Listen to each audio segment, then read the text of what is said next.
Judul besar hidup itu sebetulnya tentang memberi.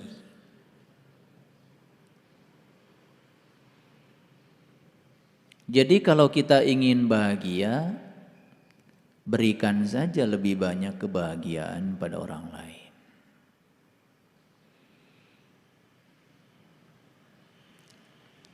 Kalau kita ingin jadi orang baik, berikan saja kebaikan lebih banyak pada orang lain. Kalau kita ingin dicintai, berikan saja lebih banyak cinta pada orang lain. Jadi hidup itu bukan take and give, tapi give and take. Hidup itu bukan menerima kemudian memberi. Hidup itu sesungguhnya adalah memberi, dan hukum alam sudah meyakinkan kepada kita setiap pemberian itu pasti akan diiringi dengan proses menerima.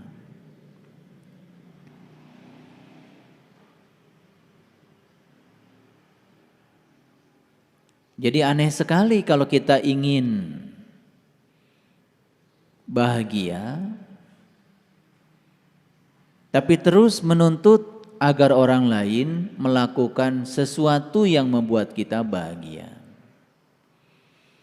Tapi kita tidak membuat sesuatu bagi orang lain yang membuat orang lain bahagia.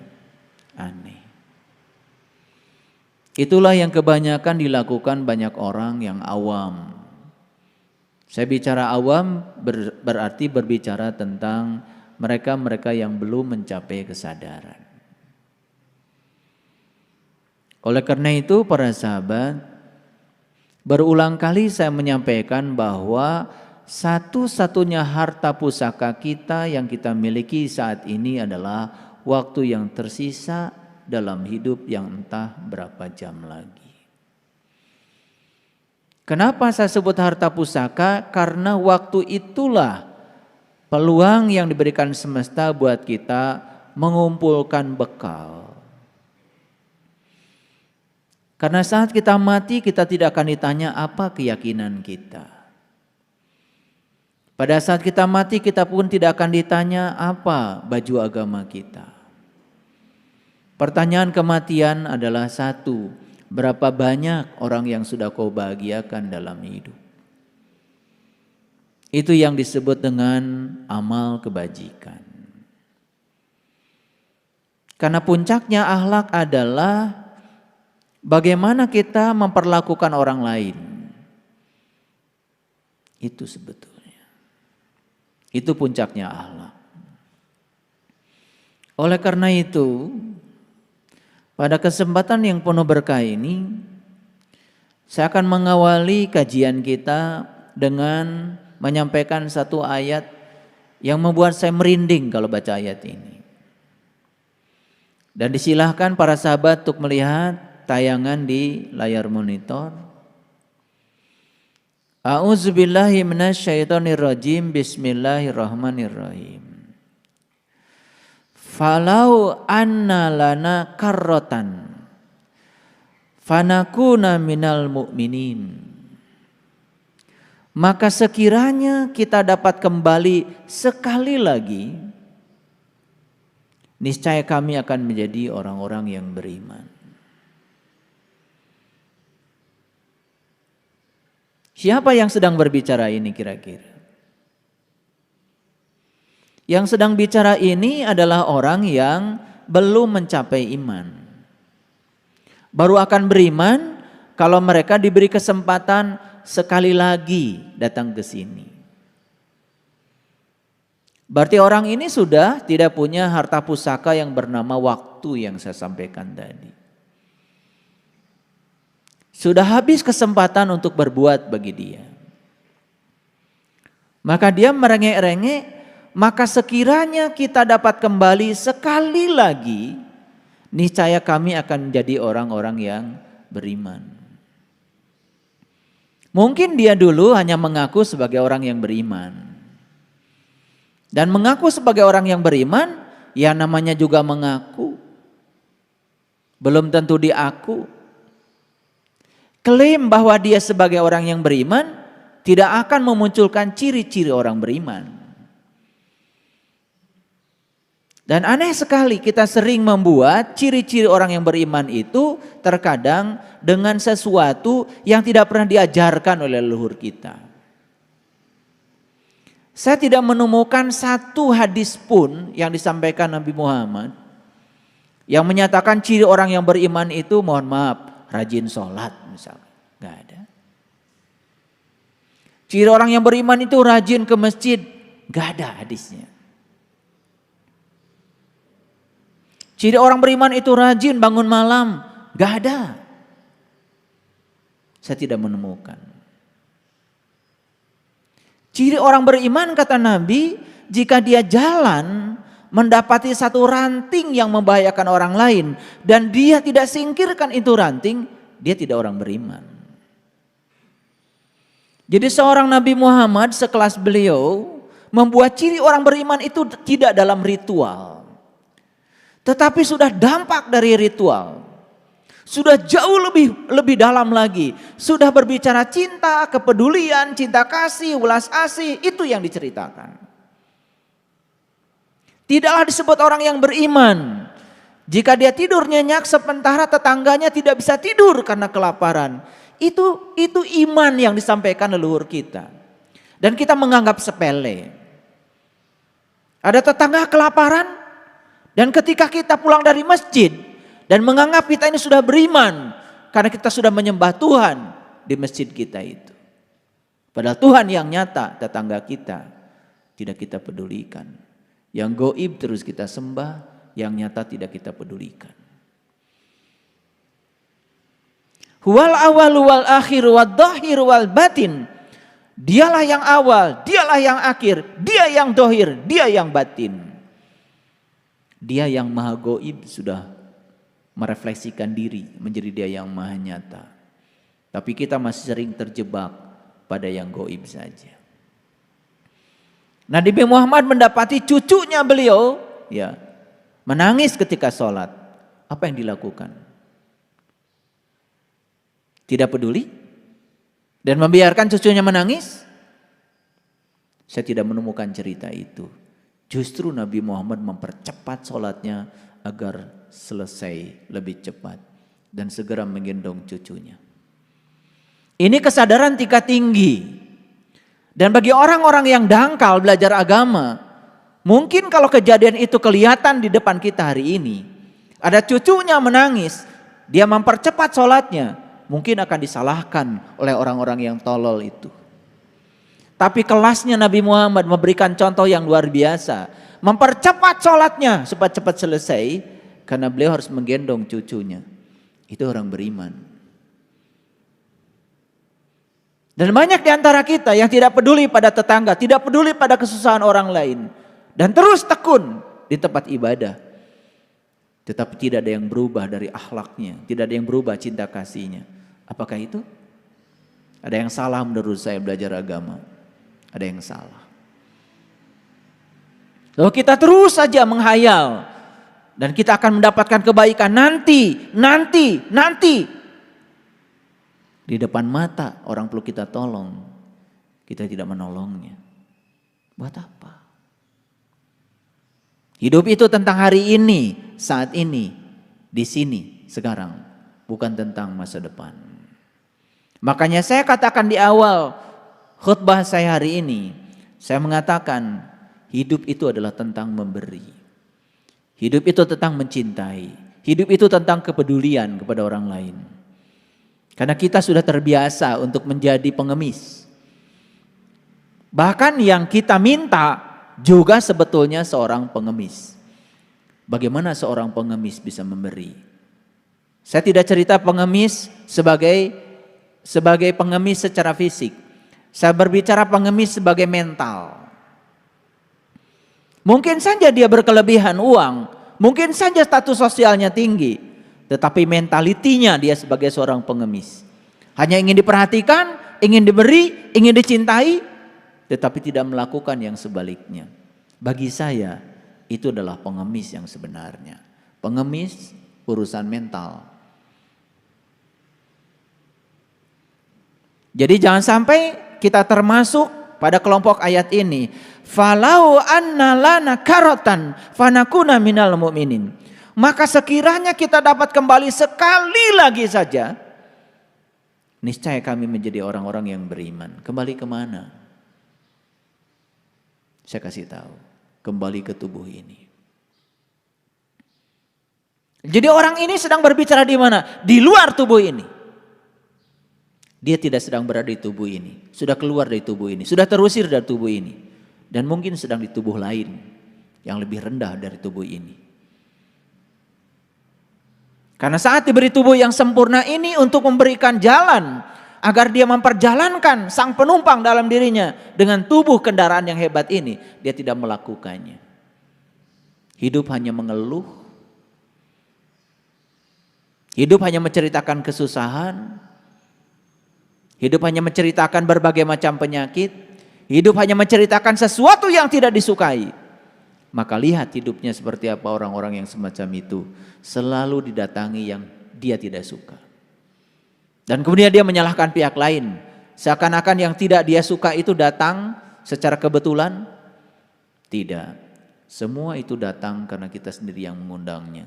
Semua itu datang karena kita sendiri yang menariknya. Itulah hukum tertarik menarik dari semesta. Sederhana sekali sebetulnya. Sekarang berikan saja apa yang kita ingin. Sekali lagi, berikan saja apa yang kita ingin. Ingin bahagia? Berikan lebih banyak kebahagiaan pada orang. Ingin kaya? Berikan lebih banyak yang kita punya hari ini.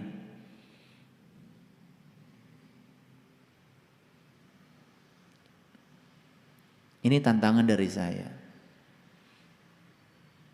Out of the box. Kita harus keluar dari pemikiran lama yang telah memenjarakan kita.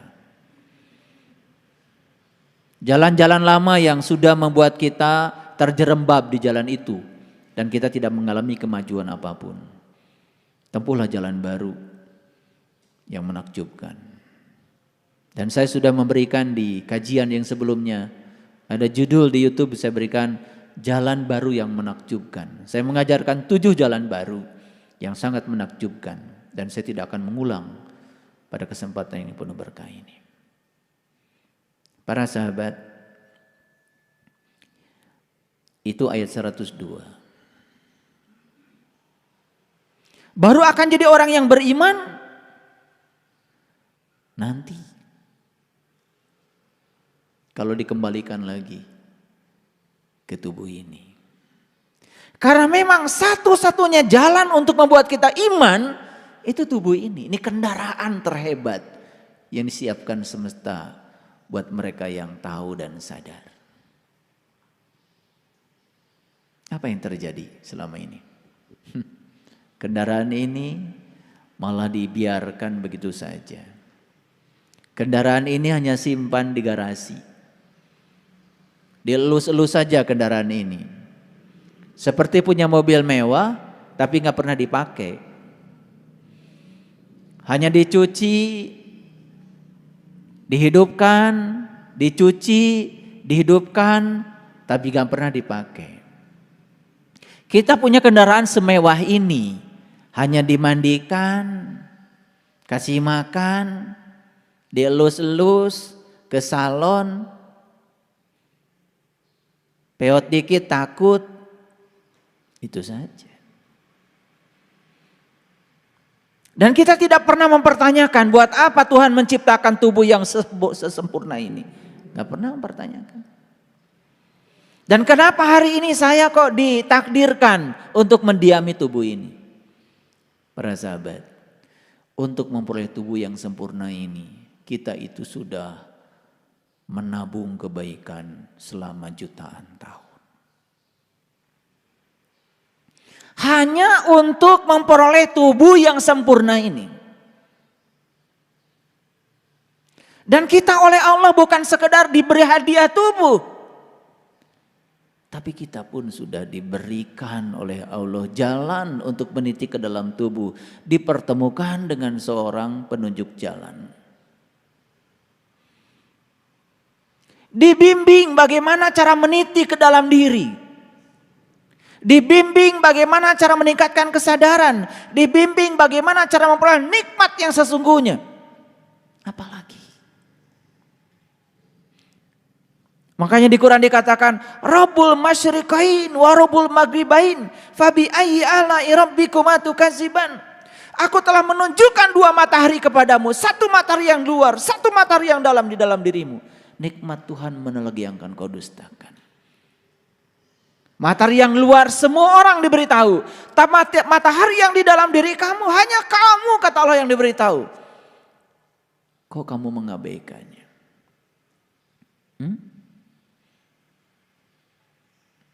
Luar biasa. Ada yang bertanya sama saya, kenapa Nabi Ibrahim ketika sudah menyaksikan matahari, beliau mengatakan, aku sudah berlepas dari dosa syirik. Itu diabadikan di Quran surat Al-An'am. Ketika beliau menyaksikan matahari, beliau mengatakan, wa ma ana minal musyrikin. Aku hari ini tidak termasuk lagi orang-orang yang mempersekutukan Tuhan dengan selainnya. Dan itu diabadikan menjadi doa iftitah oleh Nabi Muhammad. Kan itu yang kita baca setiap sholat, betul? Inni wajjahtu wajhiya lilladzi fataras samawati wal ardh hanifan wa ma ana minal musyrikin. Kapan kalimat itu diungkapkan beliau? Tepat saat beliau sudah menyaksikan matahari ruhani dalam dirinya.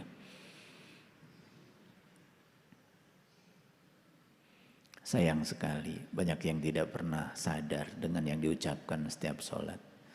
Cuman mengucapkan dan mengucapkan saja tanpa kesadaran.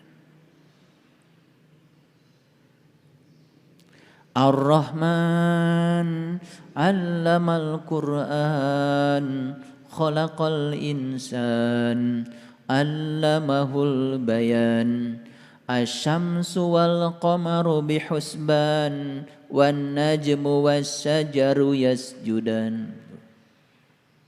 Itu di Quran dikatakan begitu. Matahari, bulan dan bintang-bintang.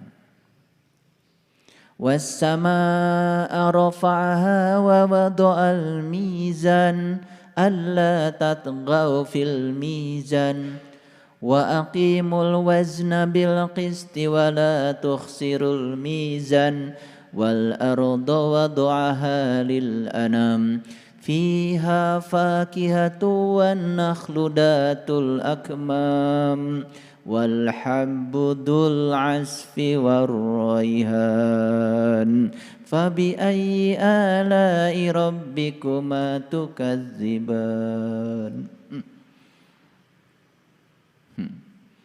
Tahu saja artinya rahasia surat Ar-Rahman. Luar biasa. Makanya Nabi Muhammad ketika tanya, ya Rasulullah, apa sih Ar-Rahman? Ar-Rahman, rahmanud dunya. Ar-Rahim, rahimud dunya wal akhirah. Rahman itu adalah welas asih manusia kepada sesama manusia. Dan sifat ulas asih manusia kepada sesama manusia hanya akan timbul kalau seseorang sudah mendapatkan Ar-Rahim, welas asihnya dia kepada Allah, welas asihnya Allah pada dia. Makanya temukan dulu Ar-Rahim, baru kita akan menjadi Ar-Rahman. Makanya dibacanya kan kebalik ya, Ar-Rahman, Ar-Rahim. Padahal dalam perjalanan spiritualnya temukan dulu Ar-Rahim, baru akan muncul Ar-Rahman. Jadi Rahim itu sebetulnya adalah bertemunya kita dengan sumber cinta. Begitu kita bertemu dengan sumber cinta, maka kita akan menjadi cinta itu sendiri. Siapa yang sudah menjadi cinta, maka dia akan menjadi sumber cinta bagi semesta.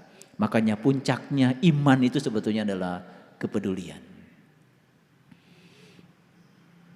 Jadi jangan ambon sorangan, jangan bikin ukuran-ukuran yang keliru. Menyatakan iman itu dengan ukuran-ukuran yang tidak diajarkan leluhur kita. Karena ukuran iman itu adalah itu. Baik, kembali lagi pada ayat ini. Ya, falaul anna lana karotan fatakuna minal mu'minin, maka sekiranya kita dapat kembali sekali lagi, niscaya kami akan menjadi orang-orang yang beriman. Itu ada dialog itu, luar biasa itu. Dialognya kira-kira seperti ini. Ya Allah Tuhan kami, kembalikan aku ke dunia, niscaya aku akan menjalankan amal soleh yang Kau ridhoi. Itu ada kata-kata begitu. Jadi minta dikembalikan ke dunia, akan menjalankan amal soleh yang diridhoi. Nah dulu kalau begitu dia melakukan apa? Ya melakukan amal salah yang tidak diridhoi. Maka dia baru janji akan melakukan amal soleh yang diridhoi. Tapi jawaban Allah itu cuma dua. Satu jawabannya, tidakkah aku memanjangkan umurmu dalam masa yang cukup bagi kamu untuk berpikir? Dan kenapa kamu tidak berpikir? Satu. Jadi ketika merengek-rengek minta dikembalikan ke dunia, bahkan merengek-rengek minta dikeluarkan dari neraka, jawaban Allah itu cuma dua. Satu jawabannya, tidakkah aku memanjangkan umurmu dalam masa yang cukup untuk berpikir, dan kenapa kamu tidak berpikir? Itu jawaban yang pertama. Dan jawaban yang kedua, tidakkah datang seseorang yang memberi peringatan kepada kamu, dan kenapa kau abaikan peringatannya? Cuma dua. Jadi ketika merengek-rengek ingin dikeluarkan dari neraka, merengek-rengek ingin dikembalikan ke dunia dalam keadaan bahagia, jawaban Allah cuma dua. Satu, kenapa kamu gak mikir? Yang kedua, tidakkah datang seseorang yang sudah ngasih peringatan kepada kamu? Baik, bisa paham ayat ini? Nah, apa kira-kira yang bisa sahabat ambil dari pesan ayat ini? Ada yang bisa diambil? Pesannya apa? Kan ini, maka sekiranya kita dapat kembali sekali lagi, niscaya kami akan menjadi orang-orang yang beriman. Apa pesan yang bisa diambil dari ayat ini? Satu, mumpung kita sedang di sini, sedang di tubuh ini, manfaatkan keberadaan kita di tubuh ini, mumpung kita pun masih diberi harta pusaka yang bernama waktu, untuk menjadi orang yang beriman sekarang, di sini, saat ini. Itu pesan yang pertama. Pesan yang kedua, tentu saja yang namanya iman itu bukan seperti kebanyakan orang. Tanya semua orang di semesta ini, apa artinya iman? Pasti semuanya jawabannya sama, iman itu percaya. Boleh nggak kita mengartikan iman percaya? Boleh, tapi percaya itu harus berdasarkan bukti. Dan selama ini kita tuh banyak mempercayai sesuatu yang kita sendiri nggak bisa membuktikan. Itu yang aneh. Padahal definisi iman kata Rasulullah, al-iman tasdikun bil qalbi wa ikrarun bil lisan wal amulun bil arkan. Iman itu urusan kolbu, urusan kolbu. Pembenaran oleh kolbu itu iman. Dan siapa saja yang sudah bisa membenarkan dengan kolbunya, pasti lisannya akan benar. Dan siapa saja yang lisannya sudah benar, pasti amal perbuatannya akan benar. Merembet menjadi lisan dan amal perbuatan. Kan mulainya dari mana? Dari kolbu. Kalau bahasa psikologi, ya kita tidak mungkin bisa berkata dan berbuat kalau tidak ada produk dari pikiran. Tapi pikiran yang mana? Pikirannya orang beriman dong. Dan pikirannya orang beriman itu satu. Pikirannya itu sudah dikendalikan oleh kesadaran. Hati-hati ya. Apa bedanya orang beriman dengan orang yang tidak beriman? Orang yang belum beriman, pikirannya merajai dirinya. Pikiran menjadi pengendali. Tapi orang yang sudah beriman, pikiran itu sebagai pelayan, bukan sebagai majikan. Jadi pikiran itu yang melayani. Dan majikannya dia itu adalah kesadaran. Aduh, kalau kita ngaji beneran sebetulnya ditambah jujur sedikit, itu baru ketahuan kita itu seperti apa. Jadi kalau ngajinya terus aja, mohon maaf ya, baca lagi, yang dibaca cuma kita nggak ngerti, pesannya tidak dapat, ya sudah, ya. Jadi istilah orang Sunda mah itu namanya barho, ya bubar ya poho. Jadi tidak ada, ya, tidak ada bekas ngajinya itu nggak ada gitu, ya. Karena apalagi berbicara kesadaran itu tidak ada. Itu yang pertama. Nah, saya agak loncat dulu hari ini. Saya mau masuk dulu pada pesan yang selanjutnya. Ini mohon maaf kalau hari ini agak random saya bicara. Random dilihat dari sisi ayat.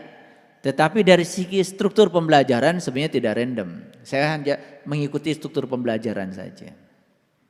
Coba kita lihat ayat ini. Fattaqullaha wa ati'un.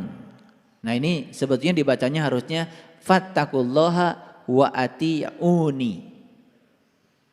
Dibacanya harusnya begitu. Fattaqullaha wa ati'uni. Bertakwalah kepada Allah dan taatlah kepadaku. Siapaku di situ? Siapaku di situ? Ya tentu saja, ku di situ di zamannya Nabi Muhammad masih hidup, ya Nabi Muhammad dong. Kan ayat ini pertama jatuh kepada Nabi Muhammad. Sepeninggalnya Nabi Muhammad, kita harus taat pada siapa? Ya tentu saja taat kepada Nabi Muhammad lewat orang-orang yang meneruskan tugas-tugas kenabiannya beliau. Hati-hati. Gelar kerasulan titik sampai Nabi Muhammad, tetapi fungsi dan tugas kerasulan gak mungkin selesai sampai Nabi Muhammad. Sepanjang dunia masih berputar, tugas kerasulan akan ada para pewaris ilmu ini. Jadi tugasnya di sini ada dua. Yang pertama takwalah kepada Allah, yang kedua taatlah kepadaku. Jadi taatlah kepada para rasulnya Allah, para utusan Allah. Paham? Paham? Ada yang culas. Saya takwa pada Allah aja. Malam bangun, pagi bangun, sore terus saja. Menjalani apa yang diperintahkan. Tapi tidak pernah mendengar apa yang dinasihatkan oleh para utusan Allah. Itulah yang saya lihat, ilmunya itu enggak berkah. Ya. Jadi kalau belajar spiritual sudah culas,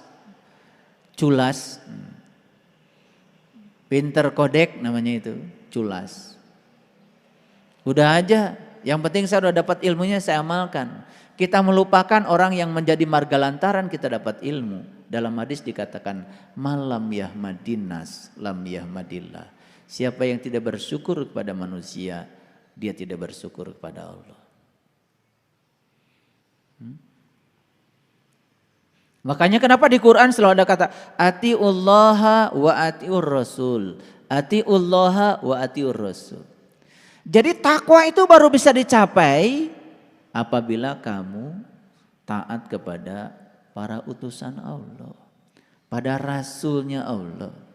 Ini harus dipahamkan, belajar itu. Ya. Saya bukan siapa-siapa, Saya cuma meneruskan saja ayat ini supaya dipahami.